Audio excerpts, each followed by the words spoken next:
Hello, everyone. This is Dr. Opfer. I've got another Zoom video on the history of the intercultural communication field. And I got some of the material for this from a book called Intercultural Communication in Context that's written by Judith Martin and Thomas Nakayama. And some of it's from my own research and reading that I've done and my own coursework.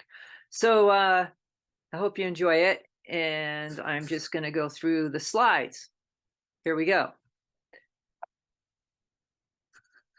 So the field of intercultural communication got started after World War II. And at that time, we had people stationed in different parts of the world, people that worked for the State Department and other people. And we also had businesses doing business in different parts of the world, a lot of people in Europe. And these people that were over there, they would be fluent in speaking the language because we had really good language training programs that people would go through.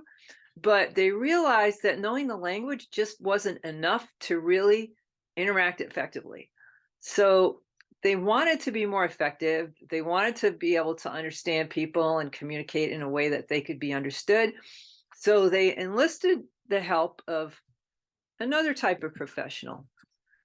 So they passed the Foreign Service Act, and because of this, there was the Foreign Service Institute that got established, and this institute created cross-cultural training.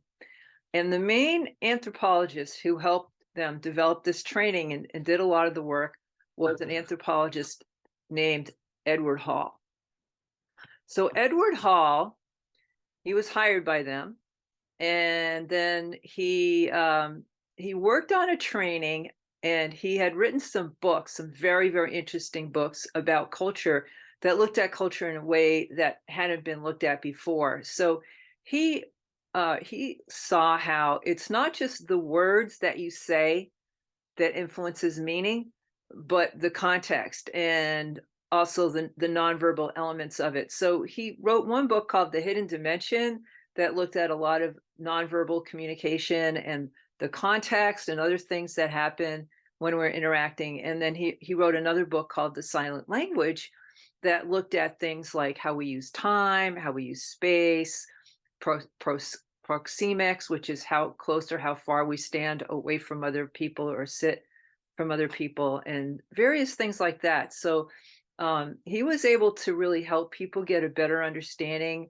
about how they were communicating themselves, because he raises awareness about what you're doing, but also looking at other people. And that contrast of seeing how you communicate versus how another person communicates sometimes helps you really see what those differences are. When you start seeing them, then you realize that they exist. So I'll give you a little example of something that you can do for as an experiment with at home or with your friends or whatever, right?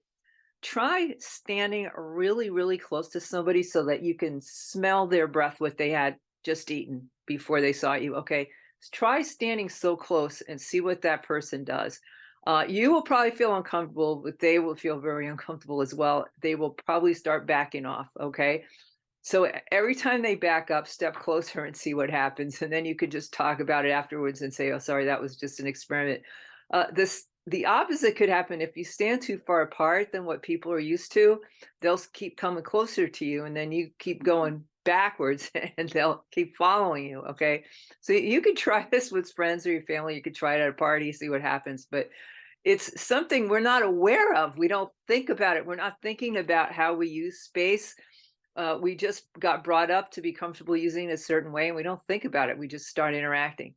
So he helped to bring these kinds of things into awareness and various other things. So that really helped people quite a bit. And then it launched this field of intercultural communication, where people do research and they do training so people can get along better with people from different cultures. So some of the trainings that were done were in international contexts, okay? And some of the outcomes was getting a handle on the misunderstandings and finding ways to create understanding to replace the misunderstandings. And this helped government people a lot, but it also helped people that were doing business with people in other countries that helped them as well. And it was narrow in its scope and its inclusion of what they called culture, right? So it was limited to thinking about culture as people being from another country and speaking another language. And culture has a broader focus now than it did back then. But at the time, that's what they were talking about because that's what they were trying to figure out how to manage. Now, next we have the social psychologists who were contributing to understand differences in different groups of people. And a very well known social psychologist was Gordon Allport, and he made some contributions to the field. So he made a big study of prejudice. He wrote a book called The Nature of Prejudice, and he was trying to understand stereotyping, which I saw that a lot of you were intrigued by Brenda Allen's discussion of the stereotyping in her chapter 1 when she talked about the undergraduate student who had assumed that she was white before he saw her and said he was surprised, and then they had a conversation about it, and she said she could have easily stereotyped him too in some of the ways that white male college students get stereotyped. So I know that a lot of you are very interested in that. So if you want to explore more how people started to understand it, you could read Gordon Allport's book, The Nature of Prejudice. It's a classic, and it caused those kinds of research, that type of research, those kinds of books, that kinds of understanding, looking at how people within the United States had problems communicating and also use stereotypes and other ways of negatively perceiving people, right? So this meant that culture could be something more than just another ethnicity from another country. It could involve different racial groups. It could involve ethnicity. It could involve different class status. But one of the ways that Gordon Allport's work was used was to understand racial prejudice. And he was a key witness for the Brown versus Board of Education decision that led to the desegregation of schools. It was no longer legal after that. That was in 1954. And his research was both about prejudice and then how to help people overcome it. And what he believed strongly in the contact hypothesis, where if people were able to interact together, they would get to see that they had a lot more commonality than they previously thought they did. So that's called the contact hypothesis. If you let people who don't know each other come together and interact, then that's going to help them understand each other and get along and reduce prejudice. But he found that there were conditions that were necessary, and those conditions were the conditions that were in the military when they integrated the military in the U.S. And that would be that people were treated equally and that they had the same types of rewards. So if you have people come together and some people are the haves and other people are the have-nots, that's just going to create resentment, and it could actually increase stereotyping and prejudice. So you have to have more equality for the contact to be effective. And so this fact was used to integrate the schools in the U.S. And so we owe a lot to Gordon Allport for that. And then the intercultural communication field also became interested in lowering prejudice and also became interested in not just relationships between people who are from different countries, but also people who belong to different identity groups within the United States. And that's why we're using Brenda Allen's book, because it has a big focus on that, the different groups in this country where there's a lot of misunderstanding, stereotyping, and then a lot of tension, just a lot of tension that we would be so much better off if we could smooth out and not have all of this hostility and tension between these different groups. Now, the way people view the world and the way that they interact is based on their paradigms and their worldviews. So this was something that we got from anthropologists and also from psychologists to understand this factor about human beings. So our mental frameworks influence and shape our perceptions, and we get those from the environment in which we're raised. So it's not that anybody intends to develop stereotypes or prejudices or certain ways of doing things right. We just get socialized by the people who raise us and the communities that we live in, right? So we develop these different worldviews, we develop different values, and these different identity groups that we belong to influence how we interact with each other, what we think is right and wrong, what we think is the appropriate way to interact. And so, part of what intercultural communication tries to do now is to try to help people see these different paradigms and these different worldviews, and to try to help people learn how to step into somebody else's shoes and try to see things from that other person's perspective. And it can be extremely challenging. And I'll tell you about one of my challenges. I went to Nigeria. I've been there a few times, and I've done presentations and I've done training of leadership training in conflict management and peace building and dialogue processes. So when I was there, they had asked me if I would do what's called a homestay, where instead of staying in a hotel where they have to pay more money for you to, for all those costs, I volunteered to stay with a fairly well-to-do family over there that had offered to put me up for the time that I was there. Very nice people, but I had such a hard time because the gender roles there are much different than ours, and I was really upset with the way that the 15-year-old daughter was being treated. From my perspective, from my worldview, she was being treated like a servant, and they would just scream at her and tell her to go get them things, "Rada, get me a glass of water. Rada, where's my dinner? Rada, Rada." And they didn't sit down for a family meal at night the way I was raised and a lot of my friends, because I used to go over a friend's house for dinner. But the men would sit down in the living room, and then they'd start yelling at Rada to get her the food, and they would just sit there and watch TV and talk to each other. So they had a separation between the men and women, like they didn't eat meals together a lot. And then the way they treated her, just it really hurt my heart to see it. So if I had to stay there for an extended period of time, that would be really hard for me. Now, the next time I went over there, I actually was asked to speak at a conference that had to do with gender, and they were addressing this problem. So some of the people over there were also seeing it as a problem and they were working towards changing it. But it's a really hard thing. And you can't just as a person from another culture go in and say, "Hey, you're wrong. You shouldn't be treating women that way," right? They have to discover that for themselves. You can support that understanding. You could do things like I did, go over and do presentations, and they can read our literature and our books, and they see our social movements, right? But if I go over there and think my way is better, that's a form of ethnocentrism.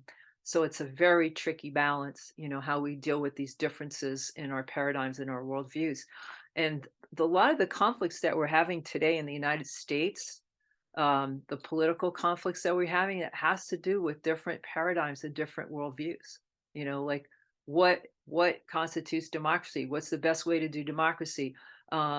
What's the best kind of economic situation? What kind of tax structure should we have? All of these kinds of things, they're coming from different worldviews, and they're very strongly held, and it's really hard to get agreement about a lot of these things. And so our government, it's just kind of comes to a standstill if you have an equal number of conservatives and liberals that are in there, and they have totally opposite views on this, right? They just get stuck, and then they play power politics so that they can get the majority, so that then they can run things the way they think is best. And so these are really, really difficult kinds of differences that matter a lot, that are really hard to manage, and it's hard to interact and cooperate with people when you're really different along these dimensions. Now, the field of intercultural communication with these different influences that we have, and I've just given you a few. There's many, many more resources you could look at, but right now this is all we're going to cover. So it breaks down into three different categories, and this is from the Martin Nakayama textbook. They classified the kind of research in intercultural communication into three categories, which is the social science approach, the interpretive approach, and the critical approach. So I'm going to talk about those with a separate slide for each one, because there's a lot of information that's crammed into each one. Okay. So if we start with the interpretive approach, It comes from anthropology, which is seen as the founding discipline for intercultural communication, and also sociolinguistics, which is looks at how language interacts with society and how different societies use language. So that's sociolinguistics. Okay, the goals that that area of research has is to describe and understand human behavior. So you may have heard of some anthropologists like Franz Boas or Margaret Mead that went into other cultures and hung out with these people and wrote descriptions of their culture and helped people understand these different cultures and their worldviews and their way of doing things. Um, there's an assumption in this kind of work that reality is subjective, and so we all have our own realities that we bring to things, and then we negotiate them, and we learn them from the people that raise us and the people that socialize us. So we have these different kinds of assumptions that's subjective. The way that they view human behavior is that it's creative and voluntary. So people interact and negotiate and decide what they're going to do together. And the way that it's studied is called participant observation or a field study. So, as I said, anthropologists would go to the site, hang out with the people, and write a lot of field notes. And I've done this kind of research, and you have to immediately go sit down and write everything down before you forget it. If you wait till the next day, you'll forget like 50% of what you saw. So when you do this kind of research, you have to be very disciplined. And so if you're, researching during the day, you should go home and get all that stuff done at night. Just get it all written out because once 24 hours, you lose a lot. That's why studying is not a one-shot deal. It doesn't stay in your brain with just one exposure to something, right? You got to write it down. Uh, so the relationship of culture and communication in that approach are that culture is created and it's maintained through communication. So, in part, you can see that perspective in Brenda Allen's book, how she talks. She's going to talk about how the way that we communicate has created these realities about the different cultural groups she talks about. Okay. And then the contribution to our general understanding of the field that we get from that approach is that it emphasizes that communication and cultural differences should be studied in context, and we shouldn't generalize outside of the context about human nature, for example, or human beings and so on, right? So we can see a specific culture, we can see how they interact, and then we can draw from conclusions and we could see patterns and develop a better understanding, but we shouldn't generalize that to other cultures. Okay. So what's missing from that type of approach is looking at a broader societal context. And it's also not investigating power dynamics typically. I'm going to talk about another type of research called critical after I talk about the next slide. And I'll show you that sometimes people combine this the research on power with interpretive, but interpretive initially it was to try to understand a culture from inside the shoes of the people within that culture. So you go and hang out with them, you learn their language, and you try to see what it's like to be in that culture, and then you write about it. Okay, so that's interpretive, and that was what anthropologists did. And there's a lot of communication researchers that also do that, and it's the kind of research that I did. And and I can say that it's a if you want to do research, it's a really fun kind of research. Interact with people and so on. But it takes a lot of discipline to just go home and start writing after you've hung out with people. But I loved it, so I recommend it as a research method. Okay, the next type of research method is the social scientific. So the founding discipline for that was psychology, and I mentioned that Gordon Allport was a social psychologist. And the goal of social scientific is to describe, like interpretive, but also to predict. So they have a slightly different understanding of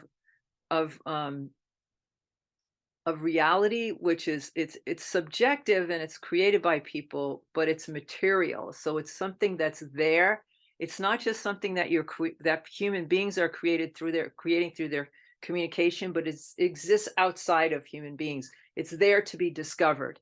So the social scientific is trying to discover realities that are out there and believes that if they have the right instruments to do the research, they can discover um, the realities that exist. And their assumptions about human behavior is that it's changeable. So a lot of the goal, or a big goal of social scientific research, is to be able to change people. So, for example, Gordon Allport's research to understand prejudice wasn't just so that we'd understand it and say, "Oh, that's what prejudice is. Okay, yeah. Oh, yeah, I see. Uh-huh. Oh, okay, cool." No, the goal is to understand it, to try to deconstruct it, to make things better, to help people get along better. So, so you have to believe that human beings could change to use that approach, correct? So you assume that people can be changed, and the method of doing this kind of research is to observe and to do surveys. And the surveys are something that you're familiar with because every time you finish taking a class, you have to fill out a survey, right? And you get to put a rating on how you view teachers and their teaching, right? And you put numbers on it. So the surveys are like that, where they ask questions and have people fill out surveys and make generalizations about it. But they also can be observing people, and sometimes they create laboratory situations. So they have people come into a lab and they give them some kind of an activity that they have to do, and then people watch them do this activity, and then they try using different interventions and see if that will change the way people act and so on. So that's social scientific research. And the relationship that they see between culture and communication is that communication is influenced by culture. Okay. They also see it going both ways, that culture also influences communication, but there's a heavy influence on communication influences communication influences culture. And then a major contribution of this approach is that they recognize that cultural differences exist in many different aspects of communication. So, an example would be how fast do people talk? How loud do people talk? Right? Are people more reticent? Uh, One of my colleagues, he went to Finland, and he got a postdoc, or he got a fellowship, a very prestigious fellowship to go and to live and study for a year in Finland. So when he went over there, he saw that people just were very quiet, and the Finns are known as the silent Finns. So he made a video of that recreated his initial meeting with the college president at the school where he was given the fellowship to stay for a year. And he met the president, and he was like, "Oh, hi, how are you? This is wonderful. I love your city, your university, your campus is beautiful. This is fantastic." And then the president's like, "Mm-hmm." So now he's just sitting there really quietly. Mhm. And Donald Carbar, he's like really uncomfortable with this silence. Because Americans are very uncomfortable with silence. Okay. So he's like, that made him talk even more. So then he was like going on and on and on and on and on about things. And the other man's like, uh-huh. Yeah. Mm. Hardly said a word. And so he was so uncomfortable with that. So the less the other guy talked, the more he talked. So that's an example of how, there's these differences that people have, and how communication, the different aspects of communication that can be so different that make it really hard. Donald Carbo said that when he quickly learned that people in Finland are very comfortable with silence, and he would be invited to dinner because he was kind of like a celebrity scholar. So he'd be invited to dinner, and he'd go to people's house. So he let them take the lead. So instead of just jumping in and talking as he would normally do. He would just sit there and wait and see how long it would take for someone to talk. And he said that when he went over people's houses, they would like someone would say something and 20 minutes could go by before somebody else said something. You know, that's how comfortable they are with silence, and we here are not. And he said one of the women in Finland asked him one day, "Do Americans really talk as much in real life as they do on TV?" And he said, "Oh, yeah. Yeah, we talk a lot." And she says to him, "Don't you get tired?" You know, so it's viewed as strange to talk as much as we do over here. And so some cultures are closer to the Finns where they don't need to talk as much, and other people talk a lot like Americans. So and that's something. So that's just the amount of talk and how comfortable people are with silence and so on and things like that. Now the oops, I flipped it to the other slide. Sorry. Uh the social scientific, I was trying to read the bottom part. The bottom slide here said that again, okay, the what's missing from the research is looking at the broader social context a lot of times, of looking at specific cultural groups and not looking at the whole societal context. And then they're also not looking at power dynamics, not focusing on that, not bringing them out as a part of what's going on when people are interacting from different cultures, because a lot of times there are power differences between the different groups, especially when we start looking at groups within one specific country, say the United States. So the last approach, it's called the critical approach.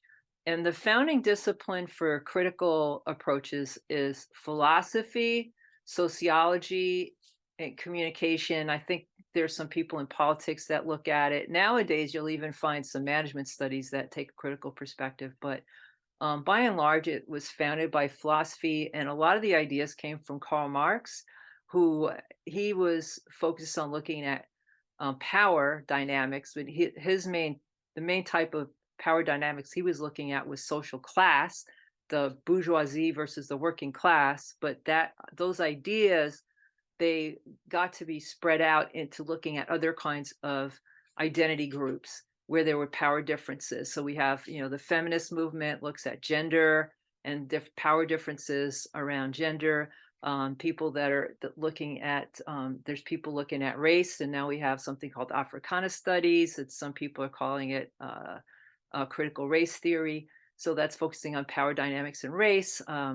You can look at across other types of groups, like as some of you may have taken some classes on Asian American studies or Latin American or Latinx studies. There's people looking at ageism. There's people looking at ableism. So there's all these different ways that you can critically analyze the way power dynamics are operating in a particular social context. And some people that do critical research look at the larger, broader socioeconomic context that different cultures are residing in. So the research goal is emancipation and social justice, you know, freedom and justice for all. That's really what critical researchers want. The assumption of reality still, you know, we do see that people are constructing realities. It's subjective, but it's also material. That the critical really believes in a material basis for society, and that was something that Marx established, you know, a long time ago. So, and it's these material conditions that create a lot of the problems that we have. The assumptions about behavior are that they can be changed. Okay. According to Marx, it would take a revolution. I think nowadays we a lot of us would prefer that we could change nonviolently, and certainly Mahatma Gandhi, Martin Luther King, other kinds of activists have shown us how we can make social changes through nonviolence, through peaceful means. The methods of study are to use a critical analysis and look for the power structures. How are the power structures getting created? How are they being maintained? And how can they be changed or transformed? You'll see people in communication looking at things like they could be looking at text. There's a lot of critical studies of media, but then there's people that are looking at just face-to-face, day-to-day talk and how power gets enacted in those kinds of everyday situations. and so on. So there's a lot of different ways that it could be looked at, different contexts.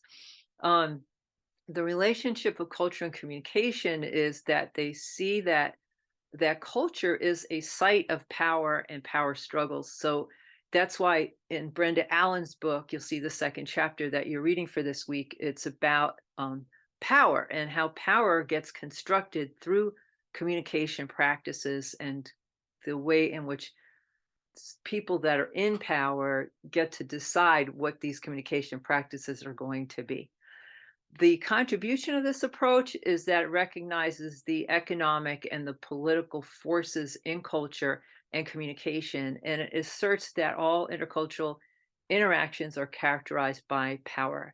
So this is something that Michel Foucault, who is a philosopher, talked about, how uh, all of our all of our human interactions are there's power dynamics that go on all the time that go on all the time. Now, from a feminist perspective, power is not necessarily a negative thing. Power is something that makes us able to do things. It's, to have power is to be enabled to do things, to accomplish goals. The problem from the feminist perspective is that the top down approach to power will frequently put the dominant group's interests higher than other people's interests, and that's where you run into the problems. Okay, that certain groups that are in charge are making the rules and deciding how we're going to do things, what's right and what's wrong, according to what's going to favor them, and they're having the best outcome, as opposed to looking more broadly about how can everybody benefit from the system. So that's what critical theorists and critical researchers try to uncover, are the power relationships. So we'll be doing some of that in this class, along with looking at other kinds of differences. But that's important. Now, the critical theory and critical research in intercultural communication was kind of late on the scenes. The other areas of intercultural were much more firmly established before critical started to enter. And honestly, the communication discipline was kind of slow on the uptake of critical communication approaches. So we were slower than, say, sociology to, and other fields to start looking at communication this way. But now it's very, very firmly established. And so you'll see it in all the different types of communication. So you'll see, like, organizational communication has critical scholars, gender and communication has critical scholars, this field of diversity. Brenda Allen, who actually was a social scientist initially, started to learn about critical approaches from one of her students, Karen Ashcraft, who did gender research. And she started learning about critical theory from Karen Ashcraft. And then she also started to learn about how critical theory applies to race from another student, Margarita Olivas, who was, so both Karen and Margarita were my classmates. And Brenda Allen was learning about critical theory when I was one of her students. And she started to use it kind of late in her career. Initially, she just looked at technology and how it works and how to make it more effective. So she was using more of the social scientific approach. And then as she started to learn about these things and they were helping to explain her experiences, she realized this was very valuable, and she started to integrate it into what she was doing. So in sum here, then, intercultural communication got its start as foreign service professionals needed help working abroad, and then we had our business people working abroad. Anthropologist Edward Hall was a major contributor to helping us understand different dimensions of culture, different aspects of communication beyond language, nonverbal, use of space, gestures, use of time, all those kinds of things. And then social psychologist Gordon Allport turned our heads towards understanding prejudice and ways to reduce it, and also broadened the field of intercultural to want to look at groups within the United States, or if you're in Europe, within a certain country, and look at within England, within Greece, within France, whatever other countries. And you can do the same thing in Latin America, which had its own critical theorists that were doing a lot of great work down there. So that was helping us understand that that problems or tensions that emerge between groups that are interacting within the geographic boundaries of one country could still benefit from intercultural communication, understanding, and approaches. And then the three major approaches that we can see in the field today are the interpretive, the social scientific, and the critical approaches. So thanks for listening, folks, and I'll look forward to seeing your work this week as we delve into these different approaches and looking at different issues that arise. Take care.